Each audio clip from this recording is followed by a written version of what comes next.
Helm bergaya klasik atau retro belakangan kembali menjadi primadona.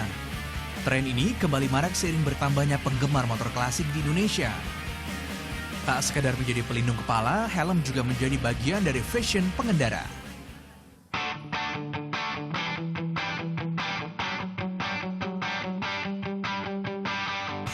Salah satu produsen helm retro ini berada di kawasan Cipete, Jakarta Selatan.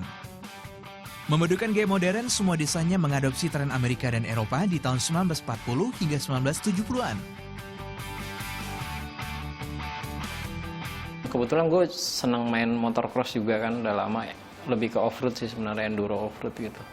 Jadi emang dari dulu emang udah senang jenis-jenis helm-helm vintage klasik kayak gini sih gitu. Kalau yang paling sering digunain buat hari-hari sih yang Halface-nya. Tak menggunakan mesin, produksi helm mengandalkan buatan tangan. Sehingga untuk pewarnaannya pun lebih fleksibel. Sementara kerangka helm menggunakan bahan fiber. Bahan ini pula yang digunakan untuk membuat helm para pembalap profesional. Tentu saja lebih kokoh daripada plastik yang digunakan untuk helm umumnya. Fiber ini kalau misalnya istilahnya jatuh ya, si fiber ini akan melindungi dengan menjadi remuk. Nah, sedangkan kalau misalnya plastik ABS itu sebenarnya kalau karena hantaman sangat kuat itu bisa belah. Which is sebenarnya si yang handmade ini kebanyakan lebih aman dibanding dengan yang terbuat dari plastik. Saat ini tersedia 3 desain, yaitu X-Bone untuk trail, Lego yang bergaya balap, dan Lego V1 yang pas untuk segala tampilan.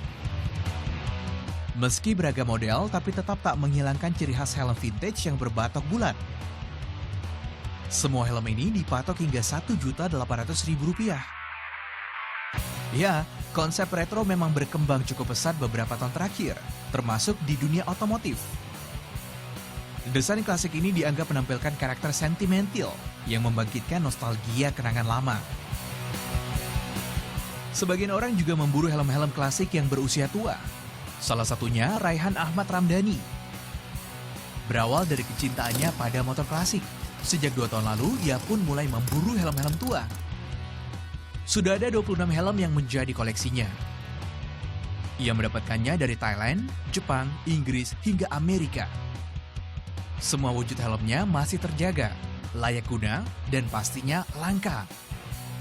Apa yang saya koleksi, apa yang saya pajang tuh masih bisa saya pakai. Dan masih bisa diliatin ke orang-orang. Kayak kalau mainan, masa saya harus bawa kotak-kotaknya gitu. Dibawa, nih saya punya, kan nggak kayak gitu. Kalau helm kan ya udah saya pakai, orang lihat, wih helmnya keren gitu. Oh iya gitu. Helm milik mahasiswa kedokteran semester 6 di Bandung ini rata-rata punya warna dan desain original. Untuk perawatannya cukup dibersihkan setiap hari. Sebagian helm warnanya memang sudah kusam karena telah melintasi berbagai peristiwa dan zaman. Namun inilah yang membuatnya makin menawan, karena setiap helm punya sejarah panjang. Seperti helm milik Raihan keluaran Bell seri RT dan Super Magnum. Yang sama dengan helm milik pembalap legendaris Steve McQueen saat beraksi di lintasan dalam film dokumenter balap On Any Sunday pada tahun 1970-an. Kolektor-kolektor di Jepang, di Thailand pun mereka udah nge-keep barang mereka nggak mau keluar lagi karena itu barang makin susah, barang cuma segitu-gitu aja diproduksi dari 40 tahunan yang lalu, nggak nambah lagi, nggak ada reproduksi, nggak ada apa, dan tapi semua orang pengen barang, banyak orang pengen barang itu gitu. That's why kenapa harganya jadi naik terus gitu. Tak sekadar koleksi, Raihan kini menjadikan helm-helm miliknya sebagai benda investasi. Berawal dari pembelian senilai dari 3 juta hingga 10 juta rupiah per helm, kini harganya mencapai 20 hingga 30 juta rupiah per helm. Namun ada beberapa helm yang tak ingin ia lepaskan, yaitu helm keluaran Arthur Farmer dan Griffin dari Inggris tahun 70-an. Serta helm Amerika keluaran Simpson tahun 80-an dan ELC tahun 60-an. Alasannya tentu saja karena kelangkaannya. Kemarin saya ngejual helm hanya beberapa belas juta, ternyata harga helm itu sekarang udah worth puluhan juta, berkali-kali lipat dari harga yang saya jual, yang kayak wow. Ya udah, ini bakal jadi investasi. Helm vintage memang ikonik, sehingga membuat gaya pengendara makin menarik. Meski begitu, helm-helm klasik tak disarankan untuk berkendara jarak jauh karena terkait regulasi standar nasional Indonesia yang belum dimiliki.